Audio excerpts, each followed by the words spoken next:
Hi everyone. Okay, this question says that the initial speed of a spaceship, v, in meters per second, oh sorry, the initial speed of a spaceship is v, sorry, I said that wrong.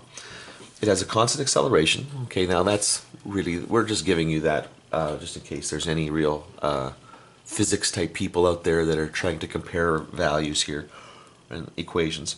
So the distance d traveled after t seconds is given by the equation. This is really what we want to get at here. D is equal to vt plus 0.5 at squared. Okay? And then we're given 2 bits of information. Okay? So at 30 seconds it's gone 62,250 meters. Okay, and in 60 seconds it's gone 129,000 meters. So what are the values of v and a?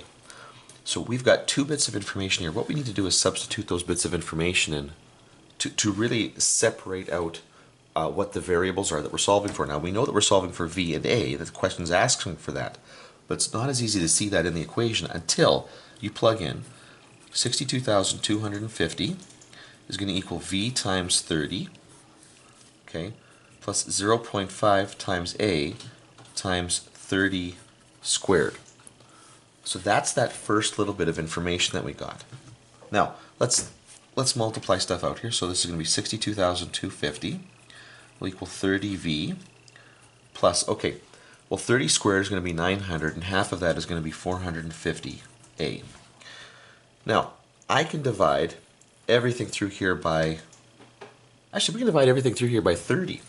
62,250 divided by 30, okay, is 2,075, and 450 divided by 30 is 15. Okay, well that's simplified down actually quite a bit more than I was expecting right off the bat here. So here's equation 1. Now, we do the exact same thing to get equation 2. We're going to plug in, whoops, sorry, my pencil's going nuts here. We're going to plug in that second bit of information, so 129,000 is going to equal v times 60 plus 0.5 a 60 squared.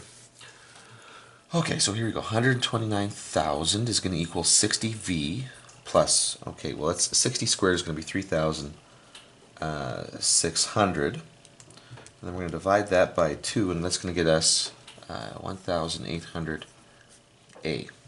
Now, I'm not sure that everything here is divisible by 60. I'd really love it to be.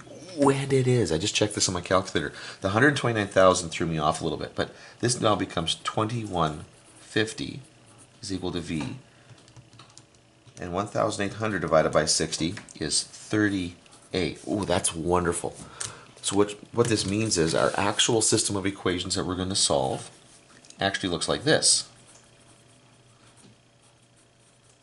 2,075 is equal to v plus 15a. 2,150 is equal to v plus 30a. Now, this is wonderfully set up for elimination. All I got to do is subtract the second equation from the first equation.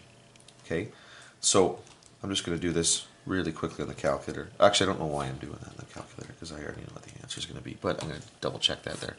So this is going to end up being negative 75 is equal to 0. The v's will cancel, and 15 subtract 30 will be negative 15a. So then if I divide both sides by the negative 15, I'll get that 5 is equal to a. Okay, so our acceleration here is 5 meters per second squared. Now, to get the v, I just got to take this and plug it back into one of the originals. And I'll plug it back into the, let's say, the first equation. So 2,075 is going to equal v plus 15 times 5.